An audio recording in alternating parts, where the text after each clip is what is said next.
दोस्तों नमस्कार। कैसे हैं आप सभी। तो पीछे की वीडियो में हम 15 प्रश्न है वो देख चुके हैं। और हमारा टॉपिक अगर किसी को नहीं पता है तो मैं बता दूं, हिंदी शिक्षण की संकल्पना, जो कि आपके रीट में पूछा जाएगा। तो पहले के जो 15 प्रश्न है वो हम देख चुके हैं पहले पार्ट में। अगर आपने वो नहीं देखे हैं तो वो भी आप है वो देख लीजिएगा। आज हम 16वें प्रश्न से स्टार्ट कर रहे हैं। 16वां प्रश्न है, बच्चे की भाषा समाज के साथ संपर्क का ही परिणाम है। यह विचार किसका है? क्या ये प्याजे का है, या चोम्स्की का, या स्किनर का, या वाइगोत्स्की का? तो बच्चे की भाषा समाज के साथ संपर्क से होती है, ये कहा था वाइगोत्स्की ने। द है वो इसका सही उत्तर हो जाएगा। ये वाइगोत्स्की ने कहा था। नेक्स्ट प्रश्न है, 17वां प्रश्न है, भाषा अर्जित करने की स्थिति में बच्चे हैं वो भाषिक नियमों का स्वाभाविक रूप से रटते हैं। रटना है ही नहीं तो पहला हो गया गलत, क्योंकि रटना नाम अपने आप में नकारात्मक है। कोई भी त्रुटि नहीं करते ऐसा तो हो ही नहीं सकता, कोई भी त्रुटि नहीं करे। भाषिक नियमों को स्वाभाविक रूप से ग्रहण करते हैं। यस, बच्चे हैं वो भाषिक के नियम हैं उनको स्वाभाविक रूप से ग्रहण करते हैं। ये सही हो जाएगा। भाषा अर्जित करते समय हमसे पूछा है तो स है वो इसका सही उत्तर हो जाएगा। नेक्स्ट नेक्स्ट है 4 नंबर, अधिकतर त्रुटियां ही करते हैं। त्रुटियां करते हैं ऐसा कोई ज़रूरी नहीं है कि वो अधिकतर त्रुटियां ही करते हैं। नेक्स्ट प्रश्न है, भाषा सीखने और भाषा अर्जित करने में मुख्य अंतर बताना है। अंतर का क्या आधार है? आधार नहीं है पूछा है, सॉरी। तो व्याकरण, भाषिक परिवेश, स्वाभाविकता या सहजता। भाषा सीखी है या भाषा अर्जित की है, इसमें मुख्य अंतर होगा व्याकरण का। ए है वो इसका सही उत्तर हो जाएगा। नेक्स्ट प्रश्न है, भाषा अर्जित करने के संदर्भ में सर्वाधिक महत्वपूर्ण है। सर्वाधिक महत्वपूर्ण क्या है? विद्यालय परीक्षा प्रक्रिया है, या पाठ्य भाषिक पठन सामग्री है, या समृद्ध भाषा प्रवेश है, या फिर संचार माध्यमों का अधिक प्रयोग है। तो भाषा अर्जित करने के संदर्भ में महत्वपूर्ण है भाषा का, समृद्ध भाषा का प्रवेश। से इसका सही उत्तर हो जाएगा। सी इज करेक्ट आंसर। नेक्स्ट है, उच्च प्राथमिक स्तर पर भाषा सीखने का उद्देश्य क्या है? उच्च प्राथमिक स्तर पर क्या उद्देश्य है ये बताना है। निजी अनुभवों को केवल लिखकर केवल नाम अपने आप में नकारात्मक है, तो पहला तो कैंसिल हो गया। भाषा की बारीकी और सौंदर्य बोध की सही रूप से समझना, को सही रूप से समझना। यस। नेक्स्ट है, दूसरों के अनुभवों से जुड़कर सवालों का जवाब देना ही क्यों नहीं, तो वो तो कट गया। ठीक है। नेक्स्ट है, प्रश्नोत्तरी भाषण अंत्याक्षरी का आयोजन करना। प्रश्नोत्तरी का क्या लेना देना, भाषण का क्या लेना देना, ये अपने आप में नकारात्मक शब्द है। और अंतराक्षरी को कोई लेना देना ही नहीं है। तो भाषा की बारीकी और सौंदर्य बोध को सही रूप से समझना। बी है, बे जो है वो इसका सही उत्तर हो जाएगा। नेक्स्ट प्रश्न है, आप छठी कक्षा के बच्चे के लिए हिंदी भाषा सीखने सिखाने की किस पद्धति का समर्थन करेंगे? हम उस प्रक्रिया का समर्थन करेंगे जिसमें बच्चे परस्पर अंत्यक्रिया करते हैं। यस, अंत्यक्रिया नाम है वो अपने आप में बहुत ही बढ़िया होता है। अंत्यक्रिया कहीं पर आता है तो ज़्यादातर ऑप्शन वही होता है, जैसे कि अध्यापक और बच्चों के बीच में अंत्यक्रिया, बालकों के बीच में अंत्यक्रिया, इस प्रकार से। नेक्स्ट ऑप्शन भी देख लेते हैं, जिसमें बच्चे केवल केवल नाम अपने आप में नकारात्मक है, केवल लेखन कार्य, ऐसे कुछ नहीं होगा, ये गलत हो गया। जिसमें बच्चों को पाठ्य पुस्तक बिल्कुल न पढ़नी हो, ऐसा तो हो ही नहीं सकता। जिसमें बच्चों को बोलने के अवसर मिले। बोलने से क्या होगा? सीखने सिखाने की प्रक्रिया है ये, केवल बोलने से कुछ नहीं होगा। नेक्स्ट है, शिक्षार्थी सुविचारित साधनों के माध्यम से भाषा सीखते हैं, ये क्या कहलाता है? सुविचारित साधनों से बालक सीखते हैं तो ये भाषा का अधिगम कहलाता है। ये इसका सही उत्तर हो जाएगा। ये भाषा का अर्जन नहीं है और ना ही ये भाषिक व्यवस्था का अधिगम है और ना ही व्याकरण का अधिगम है। तो इसका सही उत्तर हो जाएगा, पहला ही सही उत्तर हो जाएगा इसका। नेक्स्ट है, शिक्षार्थी भाषा अर्जित करते हैं, किससे करते हैं? भाषा की संरचना का विश्लेषण करके, या साहित्य का, भाषा के साहित्य का अध्ययन करके, या उस भाषा को बोलने वालों की संस्कृति के बारे में सीखकर, या प्राकृतिक अंत्यक्रियात्मक वातावरण में भाषा का उपयोग करके। देखो अंत्यक्रिया जहीं पर नाम आता है ना, ये यहाँ पर अंत्यक्रियात्मक आ गया। ये ज़्यादातर ऑप्शन में सही माना जाता है, तो यहाँ पर द है वो इसका सही उत्तर हो जाएगा, द। नेक्स्ट है, भाषा अधिगम अभ्यास और पुनर्अभ्यास की सहायता से सर्वत्र स्फूर्त तरीके से होता है। यह सिद्धांत किसके द्वारा प्रतिपादित किया गया? भाषा अधिगम अभ्यास और पुनर्वलन। अभ्यास और पुनर्वलन हम पढ़ते आ रहे हैं, ये थॉर्नडाइक का एक नियम है मनोविज्ञान में, और वो थे व्यवहारवादी। तो इसमें वह है वो सही हो जाएगा, बी ऑप्शन इसका सही हो जाएगा। नेक्स्ट है, निम्नलिखित में से कौन सा उच्च प्राथमिक स्तर पर भाषा शिक्षण का उद्देश्य नहीं है, वो आपको बताना है। सही रूप से समझना, ये तो है सही रूप से समझेंगे।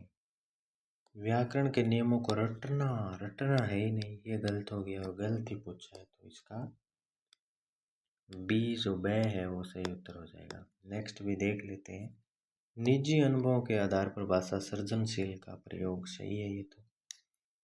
और चौथा ऑप्शन है, दूसरों के अनुभवों से जुड़ पाना और संदर्भ में चीज़ों को समझना, तो ये भी सही है और ये भी सही है। तो गलत पूछा था, तो गलत है व्याकरण के नियमों को रटने का काम हमको करना ही नहीं है, तो रटना वाला गलत हो जाएगा, बी इसका सही उत्तर हो जाएगा। नेक्स्ट है, बच्चे में अंतर्निहित जन्मजात क्षमता होती है जो उसे भाषा सीखने के पैटर्न को खोजने में सहायता करती है। निम्नलिखित में से कौन सा सिद्धांत इस कथन का समर्थन करता है? तो बच्चे के अंदर जन्मजात क्षमता होती है, ये वैसे नोम चॉम्स्की के पीछे के प्रश्नों हमने देखा, उसने कहा था, तो ये समर्थन करता है सहजता का, तो सह है वो इसका सही उत्तर हो जाएगा। ठीक है, सहजतावादी। नेक्स्ट प्रश्न है, मातृभाषा शिक्षण है वो विद्यार्थी के भाषा शिक्षण में व्यवधान उत्पन्न करता है। व्यवधान अपने आप में नकारात्मक शब्द है, तो व्यवधान उत्पन्न करेगा नहीं। भाषा को सरल बनाता है, यस, मातृभाषा का प्रयोग करेंगे तो भाषा है वो सरल हो जाएगी, तो ब है वो इसका सही उत्तर हो जाएगा। अध्यापक के शैक्षिक कार्य में बाधक तो ये बनती नहीं है, मातृभाषा क्यों बाधक बनेगी? शिक्षण सिद्धांतों के विपरीत है, विपरीत भी नहीं है, मातृभाषा तो अच्छी होती है, बच्चे को मातृभाषा में ज्ञान देना चाहिए। और खास करके लिए प्राथमिक स्तर पर कक्षा 1 से 5 तक के बच्चों को मातृभाषा में पढ़ाना है, यही तो RT और वो कहते हैं। नेक्स्ट है, भाषा शिक्षण के संदर्भ में कौन सा कथन सही नहीं है उसके बारे में बताना है। भाषा अर्जन और भाषा अधिगम में अंतर होता है। भाषा शिक्षण में केवल भाषाई शुद्धता, ये देखो केवल नकारात्मक शब्द आ गया ना, इसका उत्तर ये हो गया ब, क्योंकि केवल अपने आप में नकारात्मक शब्द है। केवल नाम अगर कहीं पर आपको दिखे तो वो नकारात्मक है, और नहीं इसमें पूछा है सही नहीं के बारे में, तो नहीं यही हो जाएगा। बाकी पहला ऑप्शन देखें तो भाषा अर्जन है और भाषा अधिगम है, उनमें अंतर होता है। और स ऑप्शन जो है, भाषा सीखने में अन्य विषयों का अध्ययन अध्यापन सहायक होता है। यस, अन्य विषय भी सहायक होते हैं भाषा सीखने में। समृद्ध भाषा परिवेश भाषा अर्जित करने में सहायक होता है। यस, परिवेश मिलेगा समृद्ध किसी चीज़ का तो भाषा को अर्जित करने में वो सहायक तो होगा ही। नेक्स्ट प्रश्न है, भाषा शिक्षण का संप्रेषणात्मक उपागम भाषिक संरचनाओं की जानकारी पर बल देता है, संदर्भ में भाषा प्रयोग की कुशलता पर बल देता है, मातृभाषा प्रयोग का निषेध करता है, ये तो नकारात्मक है। बोलना कौशल पर बल देता है, बोलने से क्या होगा, संप्रेषण में सुनना बोलना दोनों होता है, तो संप्रेषण पर क्या वो है, इसमें हो जाएगा संदर्भ में भाषा प्रयोग की कुशलता पर बल देता है, ब है वो इसका सही उत्तर हो जाएगा बी, या फिर यूं कहीं ब ऑप्शन है वो सही हो जाएगा। नेक्स्ट प्रश्न है, स्वाभाविक अभिव्यक्ति कल्पनाशीलता कौशल और सोच को विकसित करना भाषा शिक्षण को किसी प्रकार की दिशा नहीं देता है, ये तो नकारात्मक हो गया नहीं शब्द। भाषा शिक्षण का एकमात्र उद्देश्य ना, एकमात्र उद्देश्य हम कह ही नहीं सकते। भाषा शिक्षण का उद्देश्य ही नहीं है ये भी नहीं कह सकते।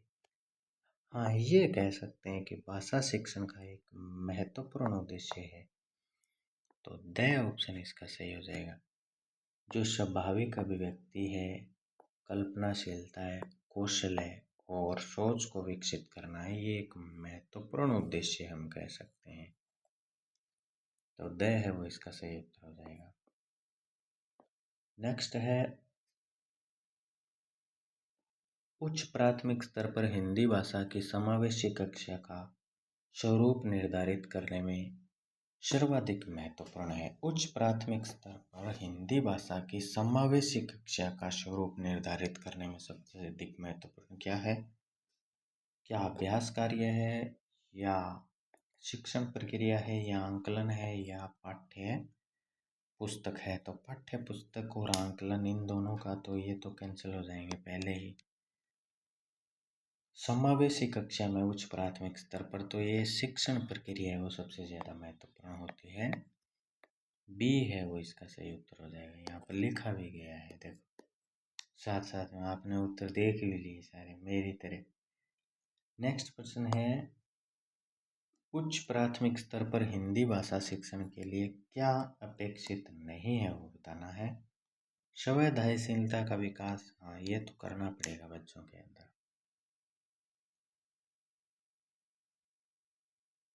नेक्स्ट है, सुनकर शब्द दोहराने की क्षमता, ना ये नहीं करना होगा, दोहराएंगे क्यों सुन करके। भाषा प्रयोग की क्षमता का विकास करना पड़ेगा, चिंतनशीलता का विकास करना पड़ेगा, क्योंकि हम बात कर रहे हैं उच्च प्राथमिक स्तर की। नेक्स्ट प्रश्न है, भाषा शिक्षण के संदर्भ में किसी शिक्षक के लिए सर्वाधिक महत्वपूर्ण है, शिक्षक के लिए सबसे ज्यादा महत्वपूर्ण क्या है?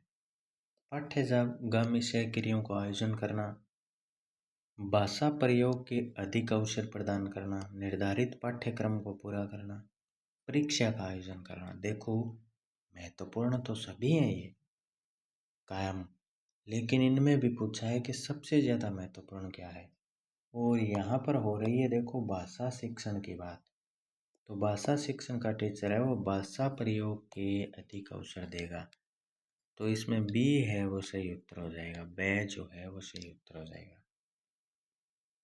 नेक्स्ट प्रश्न है, एक भाषा के अध्यापन को बच्चों में अलंकारिक भाषा का प्रयोग करने पर बल देना चाहिए, ना अलंकारिक भाषा का प्रयोग है वो कभी भी करना ही नहीं है। विविध संदर्भों में भाषा प्रयोग की क्षमता विकसित करने पर बल देना चाहिए, यस ये विविध संदर्भ नाम आ गया ना, इसीलिए इसका उत्तर है वो ब हो जाएगा। नेक्स्ट है, शुद्ध भाषा प्रयोग की क्षमता विकसित करने पर बल देना चाहिए, जी बल तो देना चाहिए। भाषा सिद्धांत की समझ विकसित करने पर बल देना चाहिए, ये भी देना चाहिए, लेकिन विविध संदर्भों में भाषा प्रयोग की क्षमता पर अगर बल देगा टीचर तो ये ज़्यादा महत्वपूर्ण रहेगा, इसीलिए बी है वो इसका सही उत्तर हो जाएगा, बी। नेक्स्ट है, भाषा की नियमबद्ध प्रकृति को पहचानना, और उसका विश्लेषण करना उच्च प्राथमिक स्तर पर भाषा शिक्षण का एक मुख्य उद्देश्य है। ए है वो इसका सही उत्तर हो जाएगा। भाषा की नियमबद्ध प्रकृति को पहचानना और उसका विश्लेषण करना ये एक मुख्य उद्देश्य है। नेक्स्ट है ज्ञान से संबंधित अन्य विषयों की समझ का विकास तथा उससे आनंद उठाने की क्षमता का विकास उच्च प्राथमिक स्तर पर भाषा सीखने का एक महत्वपूर्ण उद्देश्य है। ये ब है वो सही हो जाएगा। ज्ञान से संबंधित अन्य विषयों की समझ विकसित करना और उससे आनंद उठाने की क्षमता का विकास करना ये एक महत्वपूर्ण उद्देश्य है। नेक्स्ट है भाषा की कक्षा में कहानियां हैं वो मनोरंजन का साधन तो नहीं है, मनोरंजन नहीं करना है। पाठ्य पुस्तक का एक पाठ है ये भी नहीं हो सकता। विभिन्न प्रकार की भाषाई संरचना और चिंतन विकास की संभावनाओं के लिए है, हाँ ये कह सकते हैं, ये सही हो जाएगा। श है वो सही हो जाएगा। भाषा कौशल के विकास का एकमात्र साधन भी नहीं है कह सकते हैं हम, तो ये 4 नंबर रॉन्ग हो जाएगा। तो भाषा के कक्ष में जो कहानियां हैं वैसे मैं आपको पहले भी बताया था, विविध और विभिन्न जो नाम होता है ये महत्वपूर्ण होता है, उत्तर इसी से निकल जाता है, विभिन्न प्रकार के कुछ काम कर रहे हैं अगर हम। नेक्स्ट है भाषा केवल अभिव्यक्ति का माध्यम ही नहीं बल्कि समय से का माध्यम है, तो समय से बातचीत का माध्यम है। ये केवल अभिव्यक्ति का माध्यम नहीं है, समय से बातचीत का माध्यम भी है। बी है वो इसका सही उत्तर हो जाएगा। नेक्स्ट प्रश्न है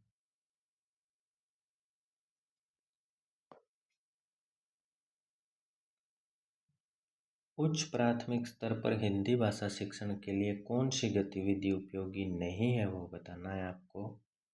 मुहावरों के अर्थ लिखकर वाक्य बनाना, मुहावरों का अर्थ लिखकर वाक्य बनाना ये उपयोगी नहीं है, तो ए है वो इसका सही उत्तर हो जाएगा। बाकी सूचना, डायरी लेखन, विज्ञापन लेखन आदि का कार्य करवाना ये तो सही है।